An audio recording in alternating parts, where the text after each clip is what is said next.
lo que tengamos que decirles a ustedes puede ser una reiteración de algunos de los conceptos vertidos.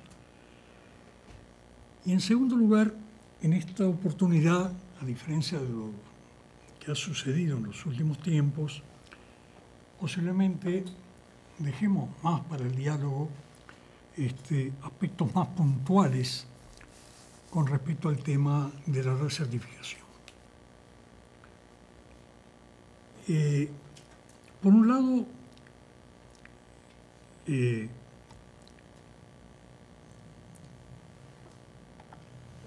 quiero señalar que enfatizar en el hecho de que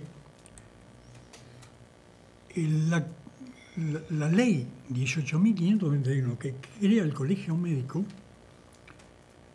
no solamente hace referencia a lo que históricamente fue la lucha de los médicos por este organismo que era ocuparse de los aspectos éticos, sino que impone al Colegio Médico, que es un ente público no estatal y que se rige por esa ley, una responsabilidades en la educación profesional. Esto puede constituir una sorpresa, ¿verdad?, para quien haya seguido ese proceso histórico, ¿verdad?, como todos lo hemos seguido, ¿verdad?, no tan interiorizados de pronto en el detalle. Pero el hecho realmente es así. La ley le da esa responsabilidad al Colegio Médico y es la única ley del país que da responsabilidad a un organismo médico en el tema educación médica profesional. Acá se ha dicho que nosotros hicimos anteproyectos de ley tratando de generar un organismo que se ocupara de educación profesional. Pues el que creó el Colegio Médico le dio, además, ¿verdad?, de lo que dejo consignado, que no voy a hablar acá, de los aspectos éticos en sí, las responsabilidades en educación profesional. Y es interesante que los códigos de ética médica, y esto no es quizás una originalidad de nuestro código, señalan esto como un hecho, la educación profesional como un hecho ético, no es un hecho sumatorio a. No es que los médicos vamos a practicar la medicina con una determinada ética propia de la profesión. Es que estar educado al nivel, ¿verdad?, que el paciente se merece para el momento, ¿verdad?, en que es asistido, es una obligación ética. De tal manera que los dos conceptos no son sumatorios, es un único concepto. El médico no es ético si realmente no está formado en el mejor nivel posible, naturalmente, para el momento que fuera, a dar respuesta a lo que su, ¿verdad?, paciente requiere. Se ha dicho acá, con razón en lo histórico, que esto ha funcionado como una red, como un sistema, hoy que, bueno, todos entienden cuando hablamos de redes y sistemas, y con una cierta juridicidad entre organismos que se fueron sumando, la Facultad de Medicina, con la Escuela de Graduados, el Ministerio de Salud Pública, los sindicatos, se fueron sumando, ¿verdad?, últimamente la Academia, a partir de 2006, la Academia Nacional de Medicina, que se sumaban con el afán, como se dijo acá con más detalle, de mantener el sistema y propender a una ley, porque se suponía que la ley iba a tener mejores consecuencias para obtener las finalidades que nos proponíamos. Es interesante que el GETIP, que era el grupo que surgió de aquellos acuerdos marcos jurídicos por aquellos componentes, nos señala ya en el cercano a nuestra Constitución, ¿verdad?, como Colegio Médico, en una nota que dice: entiendo que el Colegio Médico es, de acuerdo a una normativa legal vigente, la entidad responsable de la educación médica continua, etcétera, etcétera. Incluso dice más, este grupo de trabajo, el GETIP, ofrece su experiencia en el tema y manifiesta su interés de poner en función la comisión ad hoc, integrada por representantes del colegio de este grupo, de acuerdo con lo adelantado por la autoridad del colegio que usted preside, conversaciones que había tenido previamente. Fíjense que no era una visión que teníamos nosotros de la ley que no tuviera nada menos que un organismo que había sido un sostén en lo que era la marcha de aquel sistema. Es así que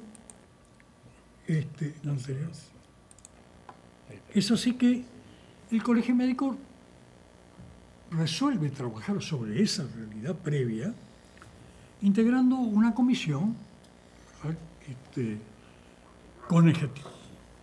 Y de esa comisión, durante un año de trabajo en que se revisa todos los aspectos hasta ese momento, ¿verdad? Aquí reseñados previamente por los dos ríos, aparece sobre el fin de 2013 lo que podrían ser fueron así denominadas propuestas para el año 2014. Y se requieren tres componentes en esto. En definitiva, habíamos abordado aspectos organizativos, red, organización, financiación, si debe haber acuerdos marcos jurídicos, otros que la ley que existe, aspectos estrictamente educacionales, desde que las entidades se acreditan hasta que se completa el proceso de oferta educacional, y el colegio puso fuertemente sobre la mesa con mucha determinación el tema de la recertificación médica, basado en que, muy sintéticamente, había dos elementos que lo condicionaban. Uno era la recuperación de la propia autoestima, ¿verdad?, que genera en el médico estar consciente de que está actualizado en sus conocimientos, sino que además el derecho del paciente a la salud, que había sido un elemento que históricamente aparece desde fines del siglo pasado y se desarrolla, ¿verdad?, hasta este momento, estaba colocándonos en las exigencias de responder cada vez más a los niveles de calidad para dar cumplimiento al acto médico. Creímos conveniente, que se estableciera un diálogo nacional, y allí se dio la situación de la Convención Médica y, por lo tanto, siguiente diapositivo, por lo tanto, sobre la base de lo que aquí se ha dicho, y que no vamos a insistir, de que existe una interrelación entre lo que es la oferta educacional de aquel que se va a recertificar y la recertificación, y en la cual había múltiples informes con los cuales no nos vamos a detener, con algunos puntos que están tocados, dirigimos la atención particularmente a la recertificación médica, que era lo que, siguiente diapositivo, lo que en definitiva queríamos de alguna forma conversar con el colectivo médico. Y eso se dio a través de reuniones desde aquel diciembre, hace unos meses de 2013, en el ámbito de reuniones programadas por algunas regionales, acá ahora Montevideo, el este, también el oeste, el norte. Han participado en reuniones. También hemos invitado en reuniones que han hecho las academias del Plata, la academia nuestra con la de Buenos Aires, y en la propia Convención Médica Nacional. Allí, en todo el país, fuimos recogiendo una amplia aprobación del desarrollo profesional médico continuo, lo que no es sorprendente, y también de que debíamos abordar la recertificación médica. Tan es así que la Convención Médica aprobó por un 99% una propuesta de recertificación médica que debía ser analizada, ¿verdad?, como un desafío. Seguimos con el siguiente, realmente como un desafío, ¿verdad?, para los grupos médicos. Siguiente diapositiva.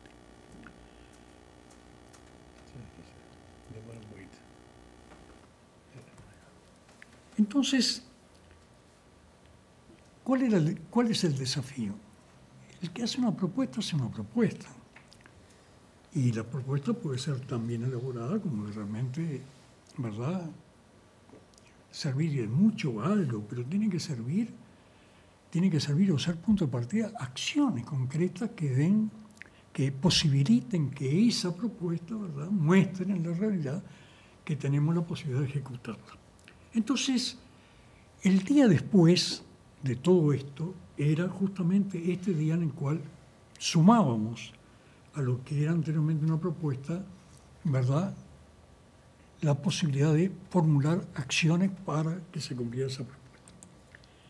Y el Colegio Médico, por otra parte, recogió ese sentir, no ya legal, sino colectivo, y está en este momento, se ha detenido en estas semanas, a ir viendo qué pasos podemos dar de aquí en más. Y hay ya un consenso, ¿verdad?, que no es menor, de generar una comisión de educación profesional cuya integración se va a resolver en los próximos días, que tiene como cometidos, naturalmente, aspectos organizativos y particularmente de funcionamiento. Si tomamos el tema de la certificación, bueno, lo de la recertificación es un aspecto particularmente de lo que es el funcionamiento.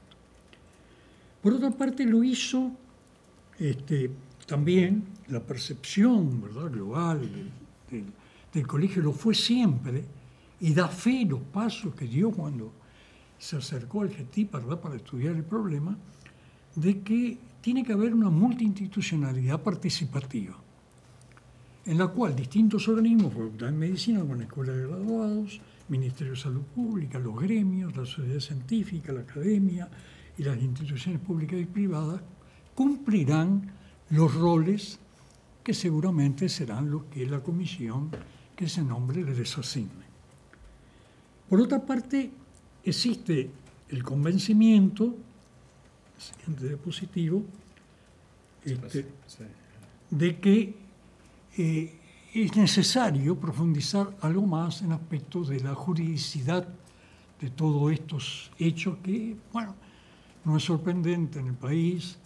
Nosotros tenemos la suerte de tener asesor, ¿verdad?, jurídico y mucho nos aclara, bueno, que las cosas en nuestro país a veces se superponen hechos jurídicos, otros muestran debilidades o oscuridades, y todo eso no nos escapa y creo que va a ser un elemento de trabajo. Pero sí lo que sí también el convencimiento del Consejo Nacional de mantenerlo esto como una política de Estado, dado que no concebimos, ¿verdad?, un hecho educacional, profesional, médico, sino bajo esta óptica, ¿verdad?, que es la que aquí señalo. Y finalmente, por supuesto, atendiendo lo que es el colegio, esto lo hará el colegio como colegio, que es, esta es una expresión, este diálogo que estamos acá, pero lo que hemos tenido anteriormente y los que vendrán, dentro de lo que es el colegio como una institución que abarca no solo un Consejo Nacional, sino a las regionales. Por lo tanto, una multiinstitucionalidad, ¿verdad?, ligada a un colegio médico que tiene también una cierta, una conformación muy particular. Esto, por lo tanto, era lo que quería transmitirles. Bueno, a veces me pregunto al final por qué alguna pintura de Torres García, porque las he utilizado en otra oportunidad, ¿no? Claro, el constructivismo es una forma de transformar la abstracción en realidad. Quizás es en ese camino que estamos ahora, de transformar nuestras percepciones de todo esto en realidades mejores que las que tenemos y particularmente deteniéndonos en la recertificación. Bueno, nada más. Muchas gracias.